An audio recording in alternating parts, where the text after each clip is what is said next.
প্রিয় দর্শক আসসালামু আলাইকুম, কেমন আছেন সব? আশা করি আল্লাহর রহমতে ভালোই আছেন। চলে এলাম আজকে একটা নতুন রেসিপি নিয়ে। চলুন তাহলে দেখি না আজকে রেসিপিটি। আজকে বানিয়ে নেবো বাড়িতে খুব সহজে আইসক্রিম। ঠিক দোকানে যেমন আমরা খেয়ে থাকি সেইভাবে তৈরি করে নেব। এর জন্য প্রথমে আমি 1 লিটার দুধ, এটা আগে থেকে আমি দুধটা ঘন করে নিয়েছি ফুটিয়ে নিয়ে। এখন এখানে 4 চামচ চিনি, এখানে চিনির পরিমাণটা আপনার কম বেশি করে নেবেন, যেমন মিষ্টি খাবেন সেই হিসেবে চিনির পরিমাণটা দেবেন। আমি 4 চামচ দিয়েছি, আর 1 চামচ কর্নফ্লাওয়ার দিয়ে এটা ঠান্ডা দুধের মধ্যে আমি এটাকে গুলে নিচ্ছি। এখন এখানে একটা হ্যান্ড মিক্সারের সাহায্যে ভালোভাবে এটাকে ফেটিয়ে নেব।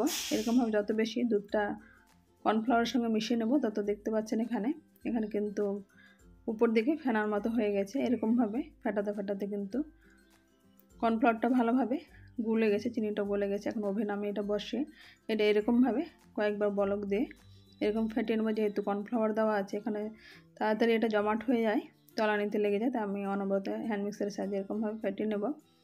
এখন এটা ফেটাতে ফেটাতে অনেকটাই ঘন হয়ে গেছে।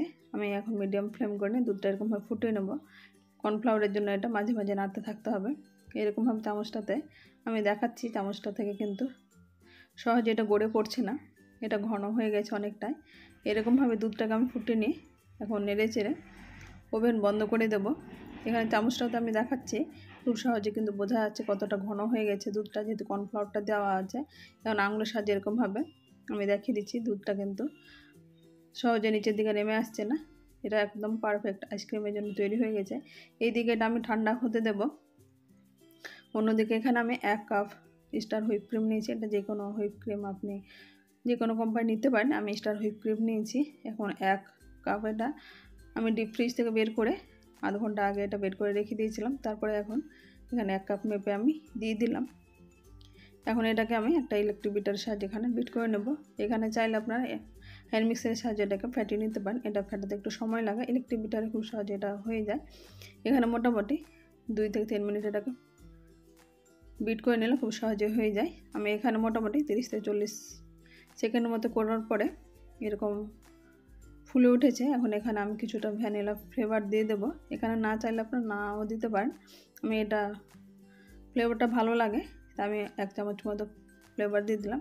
আর এখানে চাইলে আপনার চিনির পরিমাণটা দিতে পারেন, আমি এখানে কোনো আর এক্সট্রা চিনি দিচ্ছি না, যেহেতু এর মধ্যে যেটুকু চিনি আছে সেটা পারফেক্ট। যদি মিষ্টি খেতে চান বেশি তাহলে এখানে চিনিটা ব্যবহার করতে পারেন। চিনিটা দিয়ে এখানে ফেটে নেবেন। এখন এরকমভাবে আমি 2 মিনিট মতো ইলেকট্রিক বিটারের সাহায্যে এরকমভাবে বিট করে নিয়েছি। এখন এটা বিট করা হয়ে গেছে। এখন যে দুধটা আমি জাল দিয়ে এদিকে ঘন করে রেখেছিলাম সেই দুধটা এখন ছেঁকে নেব। যদি কোনো এখানে জমাট থাকে তাহলে ছাঁকনির মধ্যে এটা আমি ছেঁকে নেব। এটা না ছাঁকলে হয় কোনো অসুবিধা নেই, কিন্তু এটা শিওর হওয়ার জন্য আমি এরকম ছেঁকে দেখিয়ে দিচ্ছি। এখানে কিন্তু কোনো জমাট হয়নি। এখন এটা ছেঁকে নিয়ে আমি ইলেকট্রিক বিটারে আরেকবার দুধ আর ক্রিমটাকে মিশিয়ে নেব।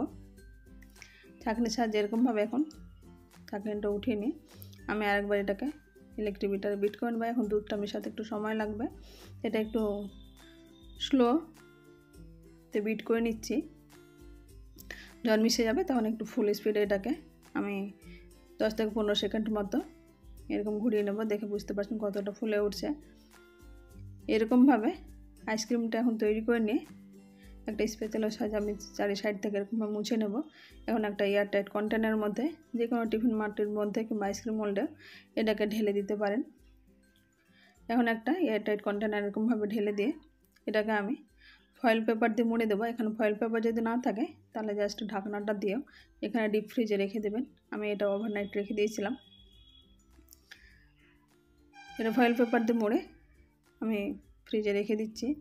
এটা ফ্রিজ থেকে বের করে নিয়ে এটাকে আবার ইলেকট্রিক বিটারের সাহায্যে বিট করে নিয়ে আবার করে যেটাকে ডবল বিট করে আমি কিন্তু ডিপ ফ্রিজ থেকে একবার বের করে নিয়ে এটা মোটামুটি আধ ঘন্টা পরে আমি দেখাচ্ছি। এখন ফয়েল পেপার ঢাকনা এটা উঠিয়ে নিয়ে আমি একটা চামচের সাহায্যে উঠাচ্ছি। এটা কিন্তু খুব সহজেই আইসক্রিমটা একেবারে সফটভাবে উঠে আসছে, খেতে কিন্তু একেবারে দোকানের মতো হয়েছে। এরকমভাবে আপনারা তৈরি করে দেখবেন, খুব সহজে কিন্তু তৈরি হয়ে যায়। এখানে কিছুটা পিস্তা কাজু ছোটো ছোটো কেটে রেখেছি, এটা জাস্ট ডেকোরেশনের জন্য। এরকমভাবে একটা সার্ভিং বাটিতে আমি উঠিয়ে নিয়ে এটা উপর থেকে কিছু ড্রাই ফ্রুটস ছড়িয়ে দিলাম। এরকমভাবে খুব সহজে তৈরি করে নিলাম। Vanilla flavour ice cream. আমার রেসিপিটি কেমন লাগলো আপনারা অবশ্যই কমেন্ট বক্সে কমেন্ট করবেন। আজ তাহলে এই পর্যন্ত, ফিরে আসছি নতুন কোনো রেসিপি নিয়ে। ভালো থাকবেন, সুস্থ থাকবেন। আসসালামু আলাইকুম, আল্লাহ হাফেজ।